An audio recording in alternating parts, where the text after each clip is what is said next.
Andres Avila with the Anderson Valley Fire Department. Wanted to go over a different site. This site we're looking at has a lot to point out. Probably the most obvious you can see here is black, with a lot of char. There's also a lot of remaining larger fuels, logs that were kind of left over. Want to talk about those a little bit because they have a lot of importance in whether you're determining to burn or not. This site was burned approximately 2 months ago. We're in January. I think we burned this in November.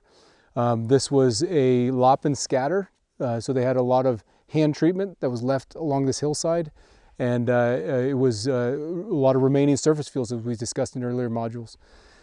This would produce a lot of heat in the summertime and put out a lot of damaging heat to these trees that are around. So we took the window in November to burn the fuels that are about straw size and a little bit larger, about 1 inch, maybe a little larger than that, and burn them up to consume as much of that surface fuel as we could. Now, it did not consume all of it. Some of these larger ones that you see back here retained moisture, and they just didn't burn within the window we had of this 1 day period. So that leaves some of these on the ground, but that's not undesirable per se. We did a very good cleanup with the hillside. The other thing to notice here is with the way that the fire igniters went through this module, there is heat that goes up and down these trees. We call it scorching.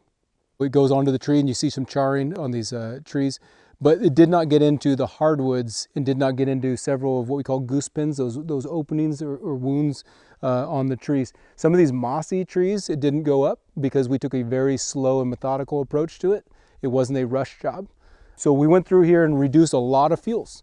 Now, as we go through this, we may do burning down the road. We may just leave it, depends on what the owner wants. But this is a more technical site. The third component of this is slope. There was a really, really steep slope to this. You would not be able to get this to burn in this manner during that season if this was flat.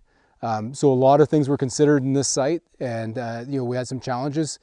Surface fuels being dense, slope, and the window in which to burn it without hurting the live fuels that are here. So this was a good window and a good burn to do. I can only imagine how hot this would be if it was in August.